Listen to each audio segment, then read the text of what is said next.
ফিরলাম বিরতির পর। 8ই মার্চ নারী দিবস। সেই নারী দিবসের জন্য রাজ্য সরকার বেশ কিছু কর্মসূচি হাতে নিয়েছে। শুক্রবার আগরতলার মহাকরণে এক সাংবাদিক সম্মেলনে এই কথাই জানালেন সমাজ কল্যাণ এবং সমাজ শিক্ষা মন্ত্রী টিঙ্কু রায়। এবার রাজ্য সরকারের যে অনুষ্ঠান, তার বিশেষ থিম হচ্ছে রাজ্য থেকে বাল্যবিবাহ এবং অন্যান্য সামাজিক ব্যাধি নির্মূল করতে সম্মিলিত আন্দোলনের সূচনা এবং মহিলা ক্ষমতায়ন। মৌমের হাতে গিয়ে সেখানেও তাদের বিভিন্ন সমস্যা তারা সেখান থেকে সমাধানের সূত্র খুঁজে বাইর করতে পারেন, বা তাদেরকে স্কিল ট্রেনিং করানো, তারা কি করে আত্মনির্ভর হবে তার জন্য সেই ওমেন হাব কাজ করছে।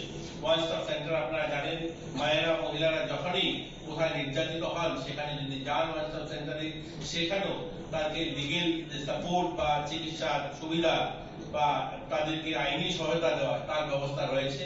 8খানা জেলাতে অলরেডি ওয়ান স্টপ সেন্টার কাজ করছে। সখী নিবাস একটু বেশি সময় যদি ওয়ান স্টপ সেন্টারে থেকে সমস্যার সমাধান না হয়, তাহলে সখী নিবাস থেকেও তিনি সুবিধা নিতে পারেন। সরকারি এই সমস্ত কাজ ইতিমধ্যে আমাদের সরকার করছে। তো আজকে আপনাদেরকে মহিলা দিবস উপলক্ষে আমরা আপনাদেরকে এখানে আমন্ত্রণ জানিয়েছি। তো আমরা চাই আর বাকি যে দিনগুলো রয়েছে, আমরা 1 তারিখ থেকে শুরু করেছি, 13 তারিখ অব্দি চলবে আমাদের বিভিন্ন কার্যক্রম। আপনারাও সহযোগিতা করবেন।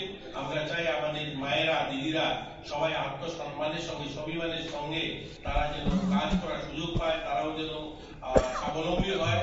আমাদের রাজ্য, আমি বলতে পারি অনেক রাজ্য থেকে আমাদের রাজ্যের মহিলারা অনেক বেশি সচেতন এবং অনেক বেশি স্বাভিমানী, তারা আত্মসম্মানের সঙ্গে তারা। 2025 সালের আন্তর্জাতিক নারী দিবস উপলক্ষে সমাজ কল্যাণ এবং সমাজ শিক্ষা দপ্তরের উদ্যোগে রাজ্যভিত্তিক মূল অনুষ্ঠান আগামী 13ই মার্চ আগরতলার রবীন্দ্র শতবার্ষিকী ভবনে 1 নম্বর হলে অনুষ্ঠিত হবে। উদ্বোধন করবেন রাজ্যের মুখ্যমন্ত্রী প্রফেসর ডক্টর মানিক সাহা ও উপস্থিত থাকবেন মহিলা সিডিপিও, মহিলা আইসিডিএস সুপারভাইজারদের সেদিন সম্বর্ধনা জানানো হবে। এখন এ পর্যন্তই। অন্যান্য খবরের জন্য দেখতে থাকুন নিউজ ভ্যানগার্ড।